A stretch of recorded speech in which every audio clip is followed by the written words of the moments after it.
Pastor Chris, Pastor Josh. You have a blue shirt on. I do, and you have a blue shirt on. Did we communicate about this? We did not.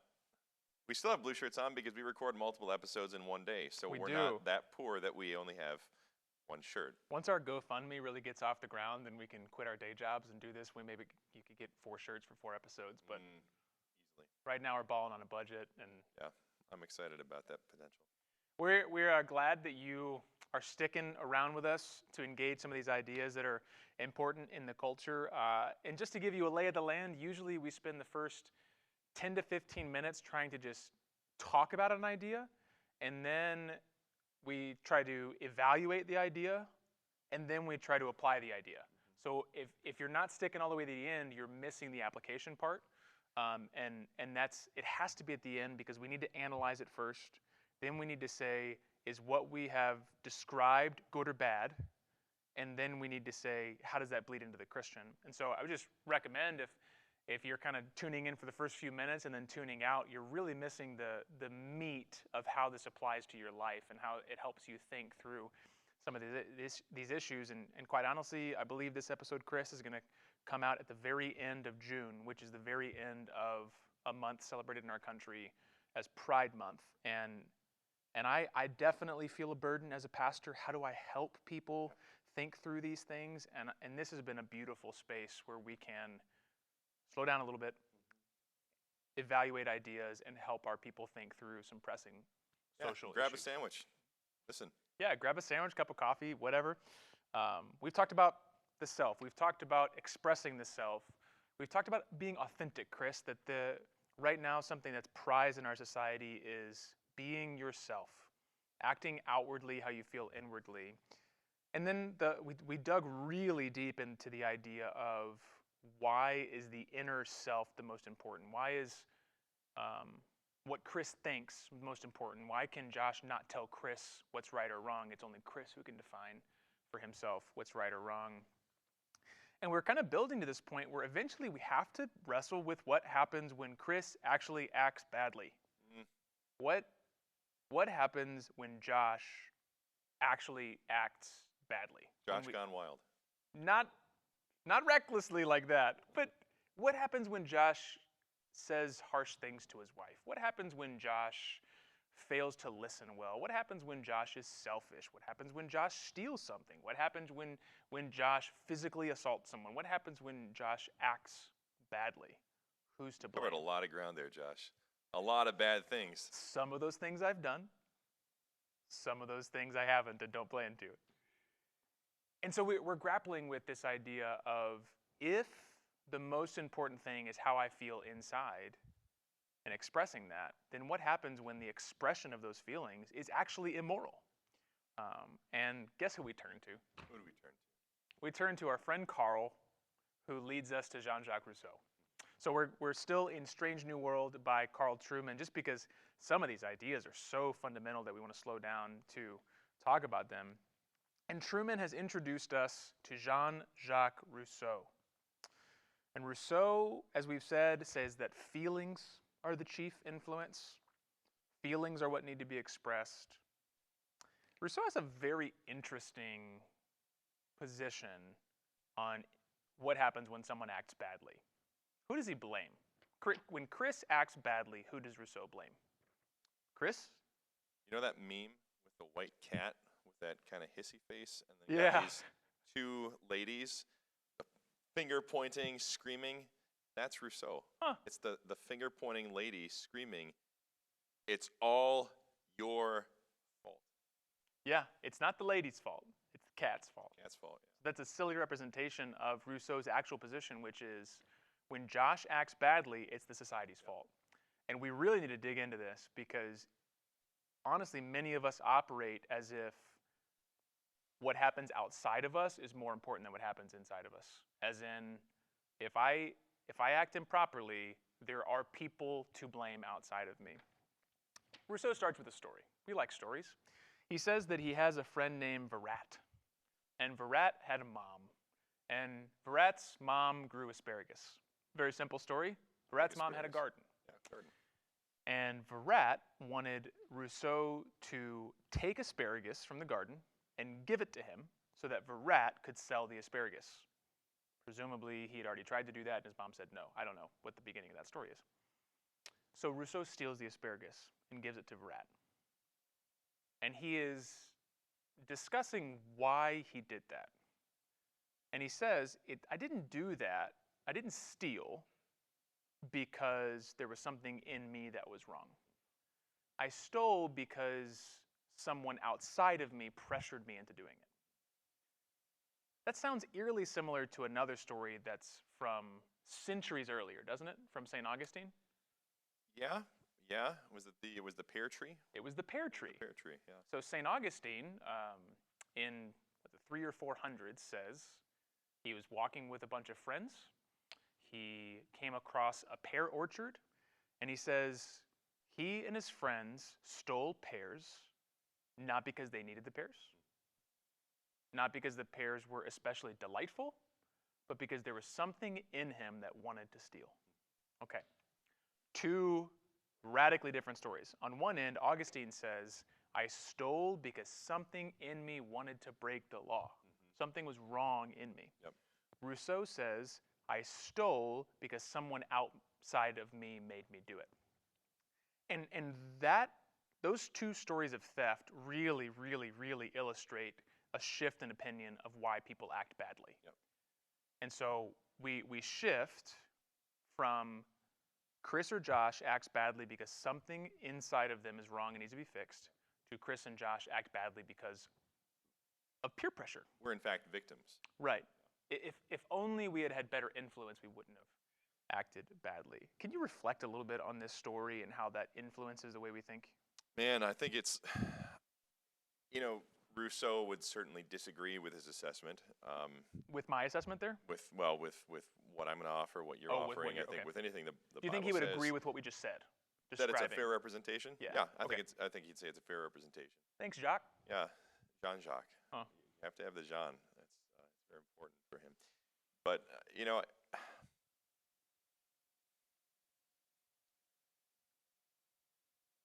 repeat the question. Just reflect on the ways in which the change from morality is something that comes from inside to morality is something that's pressured from outside. How does that impact the way we think about our actions?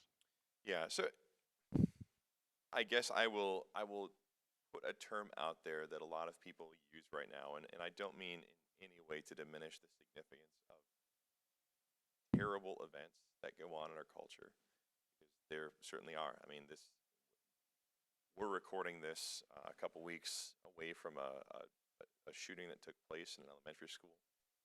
Killed several human beings. Awful. Lives mattered. And, awful. A really terrible thing. But there's something that tends to creep out of the woodwork after any of these events take place, and it's the phrase mental health crisis. Now, I think we can agree that anybody who would choose to go into a school and start shooting children has something very wrong internally. Mm-hmm. Okay? But I think here's where we see this intersection between personal responsibility and the idea of the system or outside factors, right? And so you might be able to look at a school shooter and even going back, I mean, I was around when Columbine occurred. It was like the watershed moment for these school shootings. And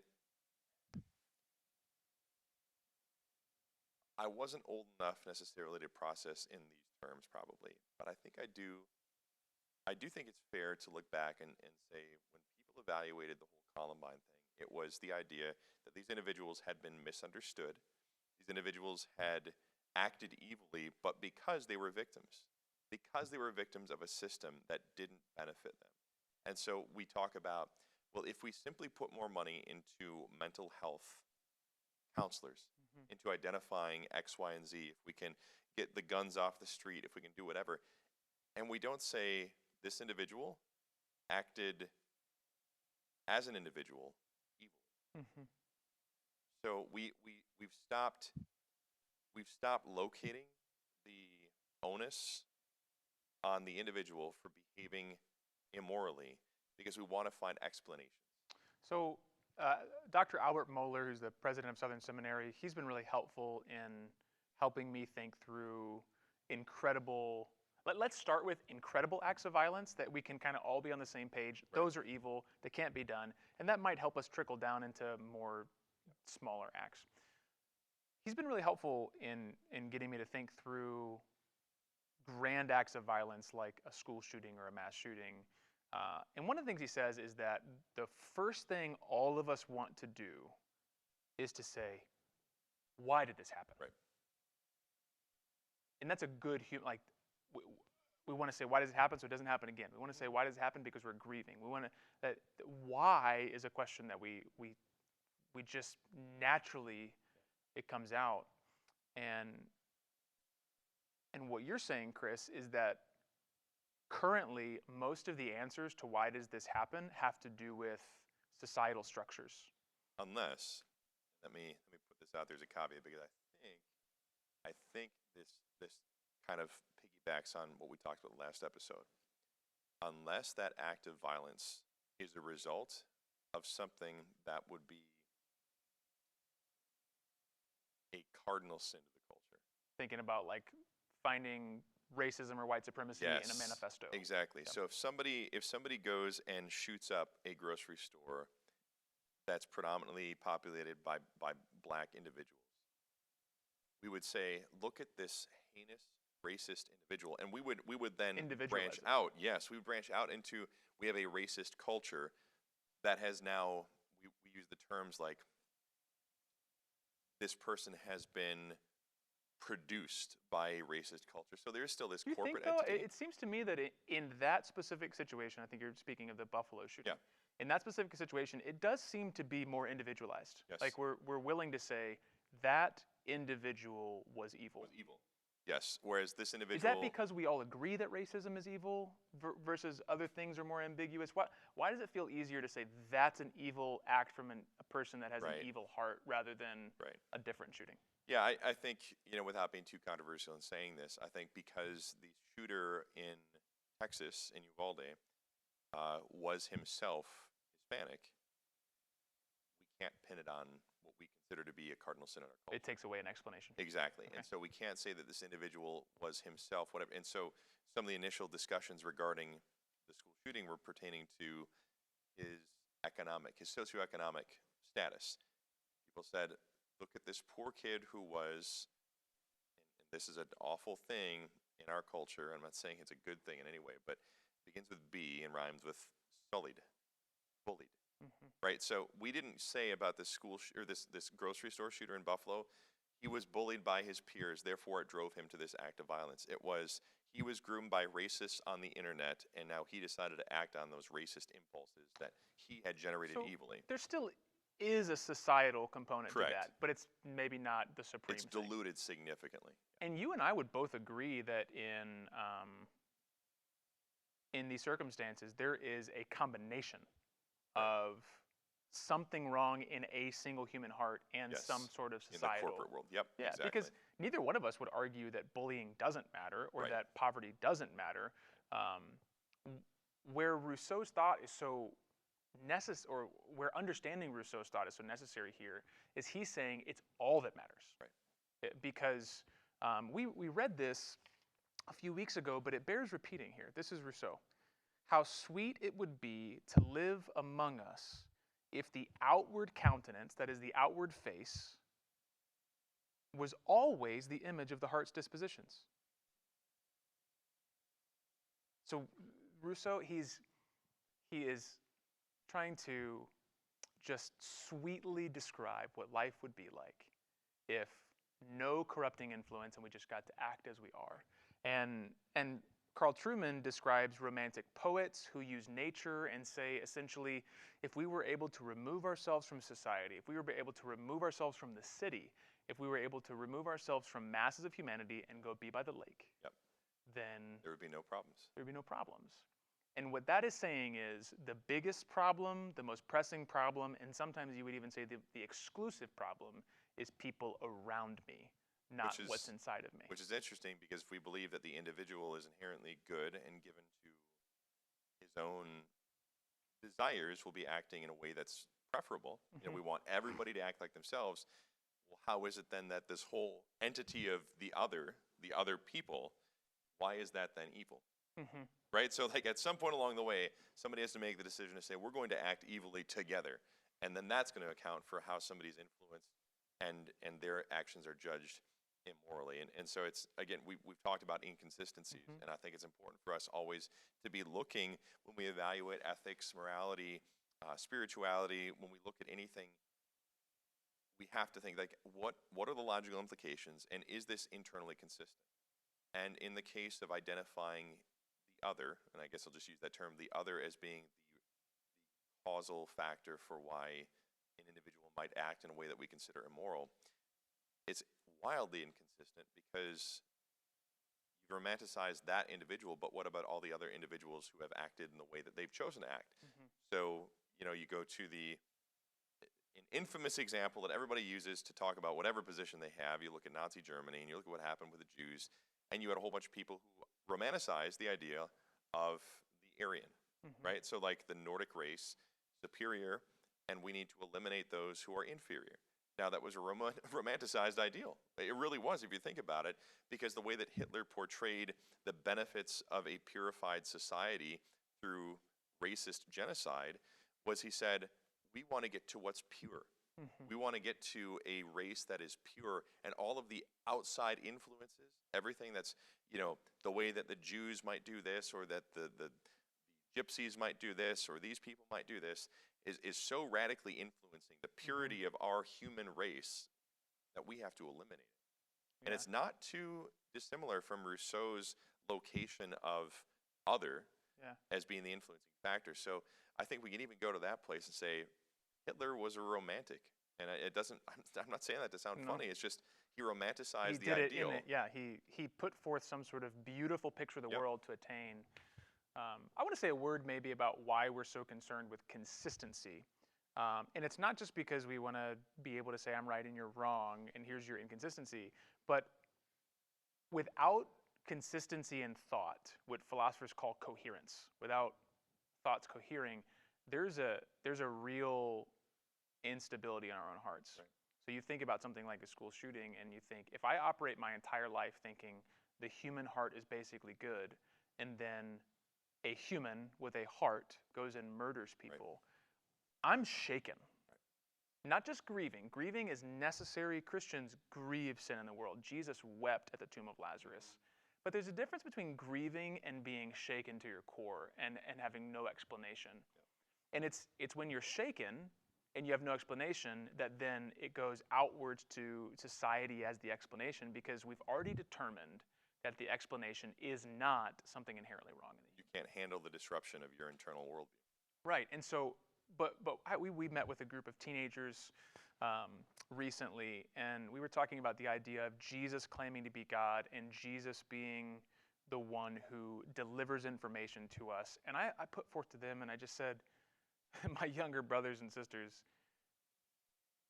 God will help you make sense of this world. If you operate on your own, this will be a nonsensical world to you. And evil will happen, suffering will happen, and you will not be able to make sense of it. Right. But you might rush to some sort of outwards. It's all crisis. Every right. moment is a crisis. But with God dictating our worldview, and I freely use the word dictating as in it's a good thing for God to dictate. He is able to say, Josh, the human heart is desperately wicked. Genesis 6, it seeks evil only continually. That's why this evil happens. And so instead of rushing for political solutions to that problem, not that there are no political solutions, sure, Rousseau would have us think there are only political solutions, and God would have us say the solution starts spiritually. It starts with individuals turning back to a God they've defied, because ultimately when someone murders another individual, the chief thing they've done is looked at another pinnacle of God's creation and decided they have the right to take that life.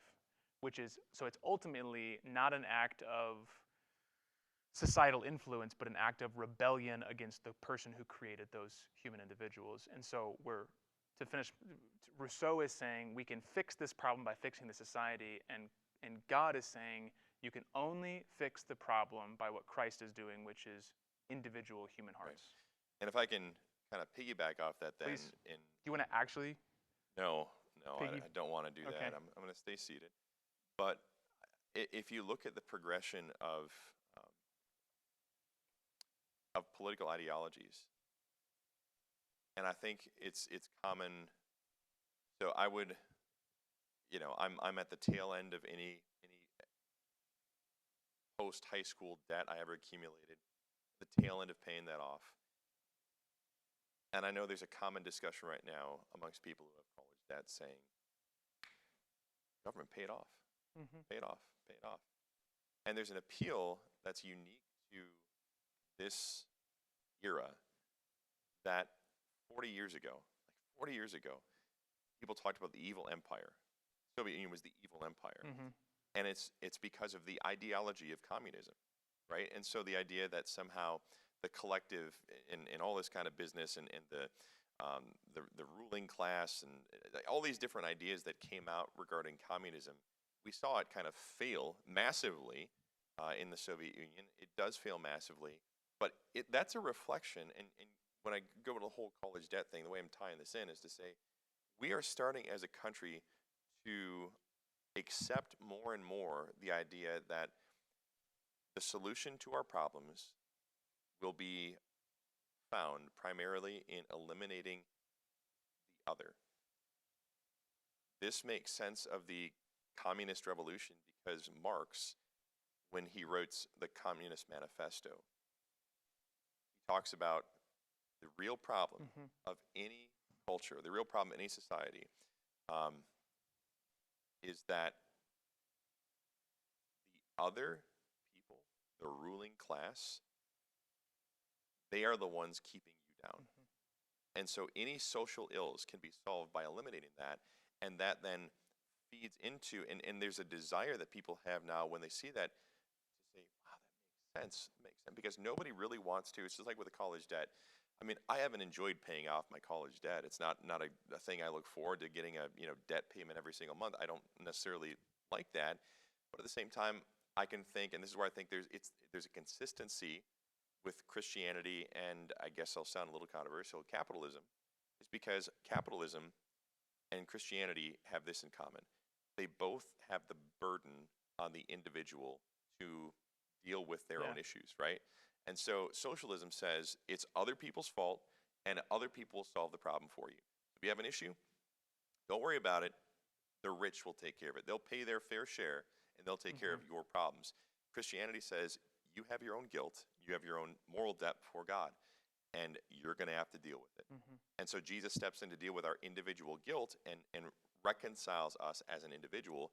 Capitalism says you make what you will of your own economics, and it's not anybody else's fault except yours. Now, we can say there are other factors that go into that. And well, so where that situation would fall short, and so no analogy is always 100% Right. Overlapping. I would say what's helpful about the Bible is the Bible shows us that both are true, that the individual is responsible for individual sins. I think it's Ezekiel 18. The son will not die because of the father's sins, right? At the same time, the Bible shows us that the sin of a king affects the entire nation.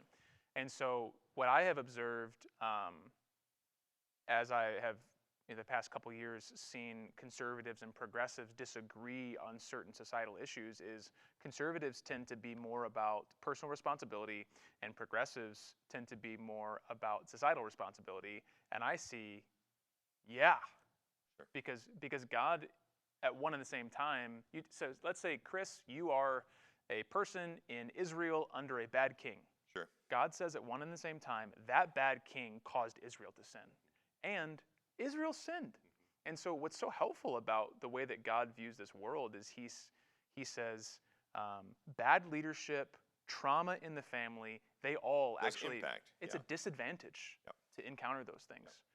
And as Christians, we want to say, yes, when someone has a traumatic upbringing, someone has been abused, someone has been bullied, they are at a disadvantage. And every individual is held morally responsible for their actions. Every action. Because the Bible says both at the same time. I think about the college example. I would say, looking back at my high school years, too many of us were pressured to go to a four-year Sure. university. Yep. I graduated in 2011, and I would say everyone in 2011 was told, go to a four-year university. In 1950, when I graduated, it was also the same. So So I was told four-year university or bust, to the point where I arrogantly judged friends that went to community college. oh, same here. Absolutely. Until I realized that my best friend went to 2 years of community college, 2 years at my college, and came away with no debt. And I was like, you're smarter than me, actually. But the point was, I was told by someone outside of me, the right thing to do is this. Yep. At the same time, I chose to do it. Yep. And so where Rousseau falls so short is in emphasizing the other, he removes the person's responsibility. And the Christian should say, every single one of us is influenced in ways we have no clue by just even being in America in 2020. We're 22. in the 2022. 20s. Oh, the 20s. Maybe, Okay. maybe a little S in there. We are more individually minded than we would be if we were in another culture. We probably are more anxious than we would be if we were in other cultures because of the stimulation that we have. We are all more influenced in ways that we don't even understand by the surrounding prevailing culture. And also, we are responsible for our own actions. So I think that college example gives a little bit of a dispassionate thing we can process through. I want to talk about this idea of the other, Chris, because it's something that stuck out to me in Rousseau as well. So let's do this. Let's talk about the other, and then let's finish by discussing just how maybe these ideas can affect the average person that goes to church on a Sunday morning. So you mentioned earlier that if it's the individual that's pure, and it's the people around them that cause them to do bad things, who makes up the group of people around them? Individuals. And this is where we see an inconsistency, is how do you get 14 pure individuals to make one impure mass of humanity? I want to reflect on, like, why would we jump to be okay with that inconsistency and not think through the fact that, oh, it must be collection of some sinful individuals in that group? Well, to put it bluntly, it's because it's kind of take a step back before. You're gonna let us relax a little bit I'll before let you you throw relax the punch? a little. Okay, yeah, so just a little bit. just relax. So oftentimes, if I'll talk with somebody about Jesus and helping an individual understand why Jesus came, and he came to deal with our sin. Right? Mm-hmm. We don't like to think of ourselves as sinful. We're always quick to look at other people as sinful. So we'll go through and ask questions like, are you a good person? Go through the 10 Commandments and try to determine that, like, oh, well, I guess I'm not as good as I thought. But at the end of the day, most people will say this, at least I'm not as bad as blank. You have a list, don't you? Yeah. People in your family, people in your workplace, people in your church even. Can't stand, at least I'm not like that racist. At least I'm not like that Democrat. Bigot. Well, yeah, and I mean, at least sometimes I'm it'll not be said. like that old person. Exactly. That, whatever it is. And so, you fill in the blank with at least I'm not that, because you can look at that person then and you can claim moral superiority. And you claim moral superiority, I don't think ultimately because you want to sit on a throne pontificating to everybody and saying, oh, I am the best. I don't think that's why. Yes, you want to feel safe because the Bible says that the wrath of God is revealed from heaven against all ungodliness and unrighteousness of men. Now. It's being revealed now. So when people live in a fallen world and they sin, the Bible says that we sin with knowledge. That's what a conscience is. Conscience, with knowledge. That's what it means. So when we sin, we know we're doing something wrong.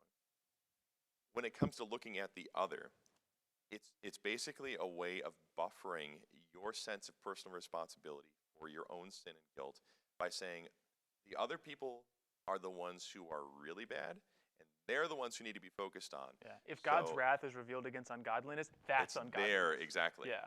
It's there. And what I said by being safe is when you go, that's ungodliness, you can go, yeah, I'll be okay. I'll be okay. The Bible uses the word justified, which means to be counted righteous, and in many ways it means to be counted safe from judgment. And so if you can outwardly point, then what you can do is say, It's them that's the problem, which means I'm safe. And what's ironic is that a lot of times people will criticize Christianity and saying, all those self-righteous people, all those people who think that they're so much better than everybody else. Like, Which sometimes is warranted. it's Have you true. been to a restaurant on a Sure. Sunday afternoon? Man, if you're a Christian and you go out to eat after church, like, be nice. Right. Waiters, there's so many waiters I've Leave a heard tip. that hate Christianity Right. because of Sunday afternoon lunch crowds. Yeah. And so the ironic thing with this is oftentimes people who criticize Christianity as being self-righteous, like, what are you? Mm-hmm. You are, by definition, self-righteous if you're saying other people are the real problem. I'm not the real problem. Yeah. So you are inherently self-righteous. And when we understand these things, we go for that consistency, and we're thinking, okay, how does this actually add up? These other individuals versus me, like, I am one of them.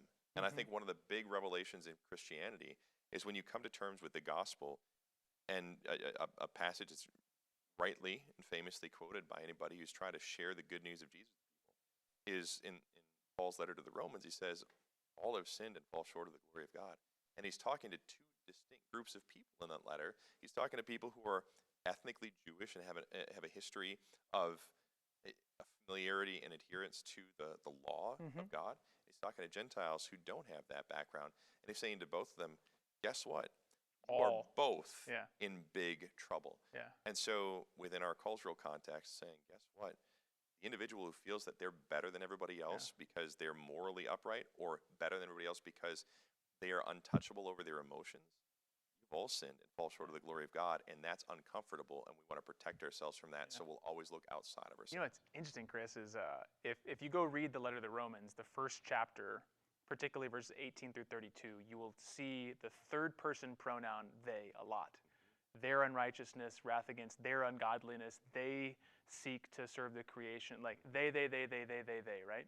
And it's almost Rousseau, isn't it? It's outward, it's they, it's the other. And then at the beginning of chapter 2, Paul says, therefore you are without excuse. And what he has done is he's drawn the person who's looking outward. He's drawn them in. He's drawn them in. He's drawn them in to where the point where they are like arm outstretched, finger pointing. It's them that's the problem. And then Paul just undercuts their legs and says, and you who judge are to be judged.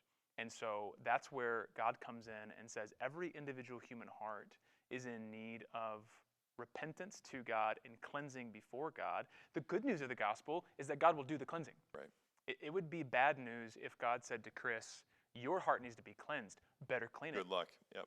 Because you and I, in the quiet place, in the honesty of our heart, would say, I don't know how. Right. I can't. Or we don't want to. Yeah. But the message of the gospel is it's the cry of David to say, wash me, Lord, and I will be whiter than snow. I think where this bleeds into the church, Chris, is that maybe we've spent the entire podcast thinking about other people that are the problem. What about you? Have you had in your mind the other that's the problem? And that's where this bleeds in, is that we are disposed to believing it's people outside of us that's the problem, so that when we are selfish in our families, when we get into a disagreement in the church, when we get in trouble at work, our first assumptions are, well, if they hadn't, then I wouldn't. Yep. And God is asking us, God is commanding us to first think, what have I done? Yep. One of the classic examples, Jesus says, you look at the speck that's in your brother's eye, but you refuse to take the beam. Yep. And the language, the beam, is this idea of the foundational beam in a home. Yep. Like I have a big, long steel beam at the bottom of my house that whenever I am mad at my wife, I need to go look at. Because Jesus is saying, you're looking at the speck in her eye, but look at this beam.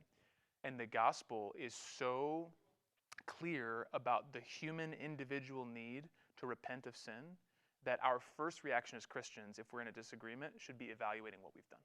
You know what's funny is that we're asking people to turn inward at that point, but it's completely different turn inward, because the cultural priority is to turn inward to find good, whereas Jesus would tell us, look inward to find evil, because that's what you're going to find there. That's what you're going to find there, and anything good is actually going to come from outside of you. Yeah. It's going to come from a good God, not from a population of good individuals who can influence you, not from your own heart, which is inherently good. But you got to recognize Tower of Babel is a collection of individuals who all were pursuing their own glory. Mm-hmm. Your individual heart in the quiet place is you as an individual pursuing your own glory. So turn inward, Jesus says, to find the evil that exists. Then you can turn outward to see where you can get it correct. Yeah, and he'll correct it, and he'll cleanse it.